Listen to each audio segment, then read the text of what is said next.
All right, let's continue on here. Moving right along to the NBA Finals. 4 games in. San Antonio has a commanding 3-1 lead. Stranglehold, much to my enjoyment, of course. That was my prediction, and the fact that it beating the Heat is sweeter. No team ever has come back from 3-1 down in the finals to win. It's happened 31 previous times, I believe, and has not happened yet. And my prediction, obviously, is that it won't happen. I don't know if the Spurs are just going to put their foot on the neck and finish this out on Sunday. I mean, isn't it already kind of on neck already? I mean, what are you It is. Yeah, it is. So, I don't know if the next game is going to be the last game. I'm not sure. LeBron probably might have to come out and score like 40 or 50 to prevent that from happening. I'll think more like 70 at this I point. think. Yeah, it's everybody else around him is just starting to look dated. Yeah, like who's the old team here? Yeah, seriously. I knew Dwayne Wade was old already, but he's just really looking terrible. You know, Chris Bosh is just doesn't look good anymore for some reason, because he was looking good leading up to. Yeah. He's just not looking good. Everybody else just looks old. And they are old, but, you know, Chris Anderson's looking old. Like, he's got Rashard Lewis is old. Like, these guys, they're not young bucks. Yeah. The Spurs ain't young bucks either, but I think they have more of an influx of younger guys on the Spurs than they do on Miami. Yeah. And it's clear in the stats that it's been about who's shooting better from the field. Because look, game 1, the Heat shot 47%, and the Spurs shot 59%, and the Spurs won the first game. Right? They came out and won the first game in somewhat a dominating fashion. For the most part, I guess maybe not dominating as the past 2 games, but I want to say probably more convincing than the Heat's win. Game 2 win, I should say. Okay, I say that, but I mean, the game 1 is more about the whole, you know, cramp issues. Oh yeah, that was the cramp game. Yes, that's right. That was the cramp game, and LeBron cramp, and then the Spurs were down. That's right. The Spurs were down in that game, and then they, you know, experience prevailed, poise prevailed, and granted LeBron was out of the game, but they had already started to make their run. Yeah, and the Spurs, you know, once again, their wisdom prevailed. Because that was the game that Duncan had a really good game. Yeah. I mean, that was the first game. He had 21 and 10. You can also say that, you know, they beat a LeBronless team They in did. the final 4 minutes or so. Absolutely. But that just goes to show you how bad Miami is after LeBron James. So I just, you know. They're really, really bad. When he's gone, whenever that happens, they're just going to go back to the bottom of the Eastern Conference. Rapidly. They're going to go from 52 wins to 30 wins real fast. Yeah. And game 2, Miami shot 53%. And San Antonio shot 44%. Miami won the game. Granted, it was close. It was pretty nip and tuck. You know, but Miami just was able to hold out in the end. Game 3, we know what happened, the explosion. San Antonio, 59%. The Heat shot 52%. So that was actually their, you know, coming up following game 2, they had a really nice follow-up to that as far as shooting the ball, but they just couldn't stop San Antonio from doing anything. Yeah. Game 4, 57%, and the Heat percentage drops down to 45%, which was their worst percentage for the series.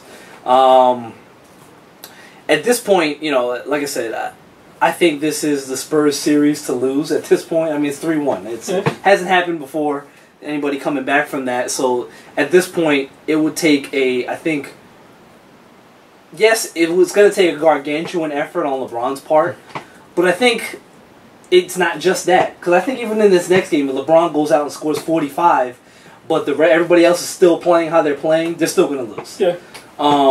Something's got to give from somewhere. Dwayne Wade's got to drink the Fountain of Youth juice or something. I don't know what has to happen, but a lot of pieces got to fall into place for them to the half the Spurs starting lineup's got to get hurt or something, or food poisoning or something. But I don't know. But I don't know what's going to happen. However, I will say this: up 3-1, commanding lead at this point now. I'm just kind of figuring out who the MVP is going to be for the San Antonio Spurs. Because let's face it, if the Heat win the series, and if the Heat were in a better position to win this series right now, regardless of the situation, LeBron James is going to win MVP. There's nobody else who's going to win MVP on this team. He is the team. He makes the team go. There's nothing else outside of him. Like I said, they're going to drop 20 games when he's gone. However, for San Antonio, I've got 5 candidates that technically qualify to be the MVP. Obviously for different reasons and obviously on different levels. So I have Duncan, I got Parker, I got Ginobili, I got Danny Green, I got Kawhi Leonard. I think it kind of ends there. There's really nobody else that really qualifies other than those 5 guys. Ginobili? Yeah, you put Ginobili in. I'll tell you what. Here's Ginobili. Let me give you Ginobili's stats. Because Ginobili, you saying that? Not just because he's Ginobili, but in the context of the offense and the defense, nobody has like. I mean, I would put Diaw ahead of him. You could put Diaw ahead of him. However, let me give you a rundown for Ginobili's numbers. Game 1, 16 points, 11 assists, 5 rebounds, 3 steals, 1 block. He kind of filled out the stat sheet more than anybody else in that first game. Duncan had 21 and 10. He was kind of like the standout for the first game because it was like, Duncan has these games where he shows up and does that. And game 1 probably was the best game to do that because that was the game that really set the tone, I think, for San Antonio and set the tone for the whole rest of the series. Parker, game 1, 19 points, 8 assists. That's kind of what he does. So really nothing outside the realm for him. Obviously, Kawhi started out slow. 9 points, 2 rebounds, and steal. He fouled out of that game, but he was 2 for 3 for the 3-point. Danny Green, 13 points first game. Danny Green's impact in this series was 3 rebounds, 2 steals, assist, a block, 3 for 7 for 3-point. Danny Green's impact has been on defense in this series, kind of like to a standout. He's picking up a lot of steals and he's hitting big shots. He's playing like the Robert Horry role in this series. Oh boy. He's hitting big shots. It's kind of, when you look up and you see the highlight, you see who's hitting a big shot. You're watching the game. Danny Green's hitting big shots. He's hitting big shots. He's coming up with a lot of big steals. How big can it be really if you're wide open? You know what? A lot of shots. Yeah, but at the same time, how many wide open shots did Robert Horry take? You understand what I'm saying? Like, they're big shots because they're clutch. They come. He's a young guy. He's a young kid, and playing in the finals.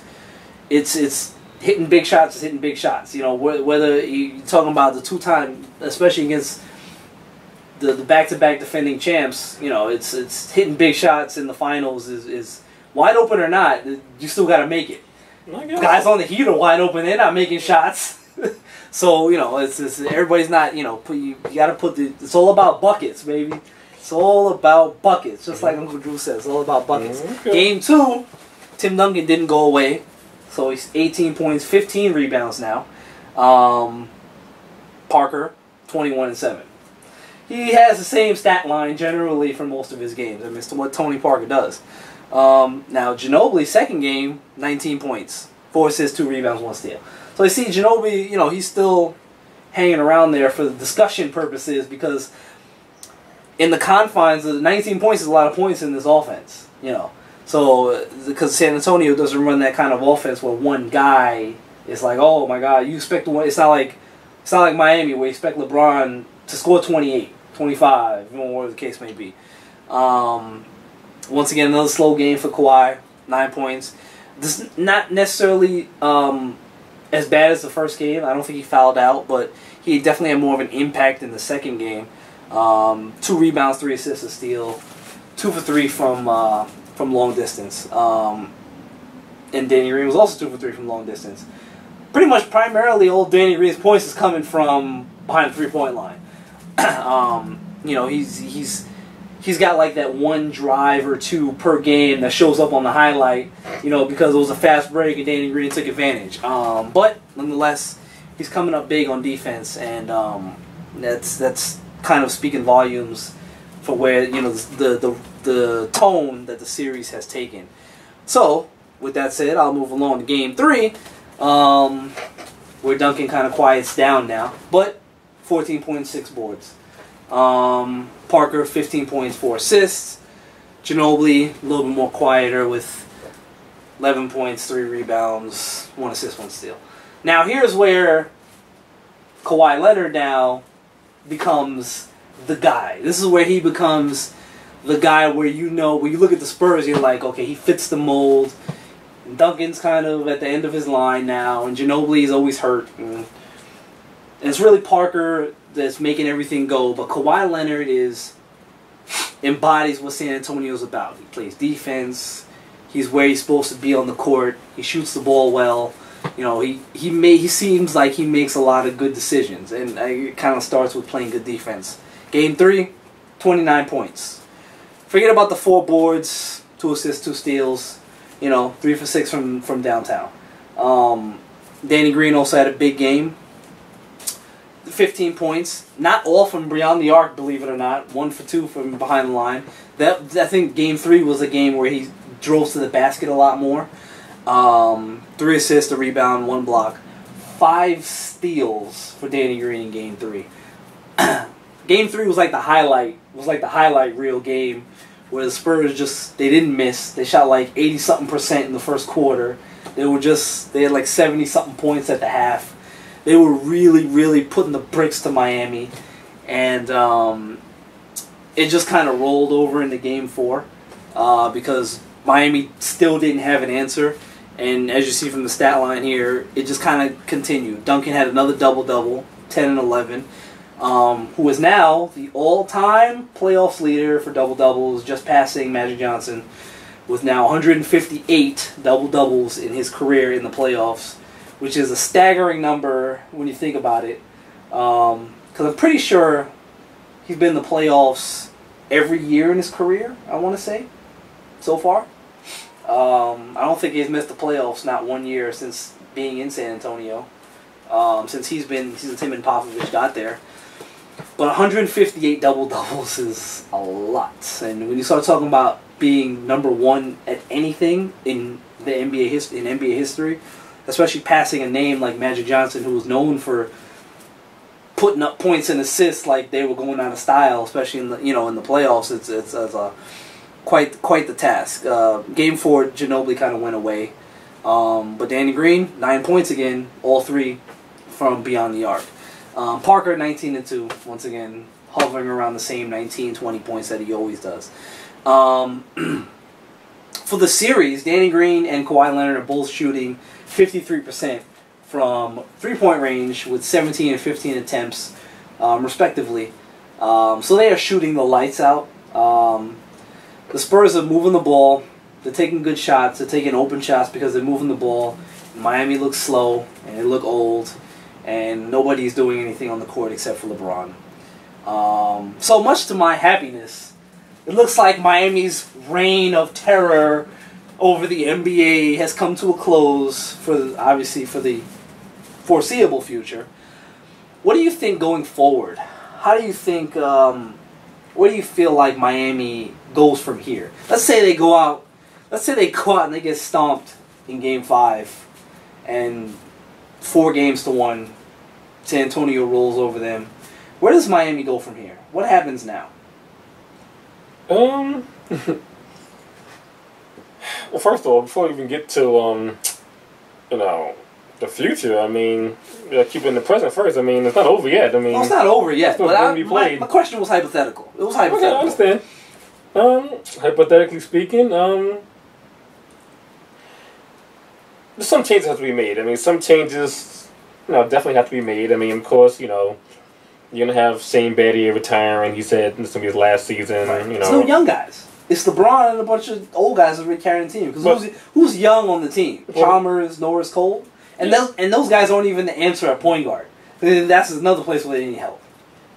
Yeah, but I mean, LeBron's not young himself either. I mean, he's not a spring chicken, but he's LeBron. Like he's still in the prime of his career. Yeah, and the rest of the guys on the team that are big time role players are past their prime. including Dwayne Wade and Chris Bosh. Well, More Dwayne Wade than Chris Bosh. Yeah, I mean, Bosh is not really, he's not fading. It's just No. that, he's not getting attempts, not getting the ball. Right. So, but I mean, LeBron, as always, has to shoulder the work, shoulder Right. the load of everything, as he's been doing his whole career. So it's just a matter of, getting him some help, which he thought he was getting coming to Miami. And He did. And he did get help. He I won mean- 2 chips. I mean, come on. Yeah, Listen. but wasn't he still shouldering the load though? Yeah, Wasn't Wade still missing games during his regular season? Yes, he was. And he still was kind of going through the motions in the playoffs. Absolutely. And it wasn't until the finals he started picking up. Right. Even no, matter of fact, not even the finals. The last few games of the Indy series last year. Yes. Then he started coming along, It is and the Miami Cavaliers at this point. so well, we'll see what happens. But I mean, again, the man needs help still. He does need help. He needs someone to help him into the latter part of his career, as he's been helping out others. Someone who could, be like, okay, LeBron, let me look out for you. Let me help you get your shot off. He does need help. So- He does need help. So that's really it. We're gonna roll into LeBron's help and his situation, coming up soon. But as far as the finals go here, like I said, San Antonio has the commanding lead. They've stomped Miami the last 2 games. Went both those games in Miami. Yeah. Yeah. But Once again, these 2 teams, home court is not really a big thing for these 2 teams. And also, I mean, it wasn't for 4 minutes of no LeBron. I mean, it could have easily been Miami up 2-0 the first 2 games. This is true. However, if you want to play that card in game 2, this could have just as easily been a sweep. So if game 2, a couple bounces had gone a different way, this could have easily been a sweep. Mhm. So you have that to think about as Or well. it could be 2-2 right now. It could be. It could be So. 2-2 or it could be 4-0. So, but where we stand, we're at 3-1. Odds are that San Antonio will close this out at some point in time over the next 3 games. But we never know. That's why it's sports. That's why we love sports, because you never know what's going to happen. You never know what's going to happen. You never know. Miami might run off 3 straight. Are the odds against them of that happening? Absolutely. The percentages show 0% chance of that actually happening. But I 0? suppose, well, look, historically speaking, I shouldn't say it's 0% chance, but historically speaking, It hasn't happened. the odds, it hasn't happened. So, it's a very small percentage So of you're them saying there's a actually chance. playing those. Yes, So you're saying there's a chance. There is a chance. That's So all we need. there is a chance, but San Antonio's up, Miami's down, and we're going to talk about LeBron James possibly getting some help and where that may go going forward. Rolling over into another segment here on holding it down.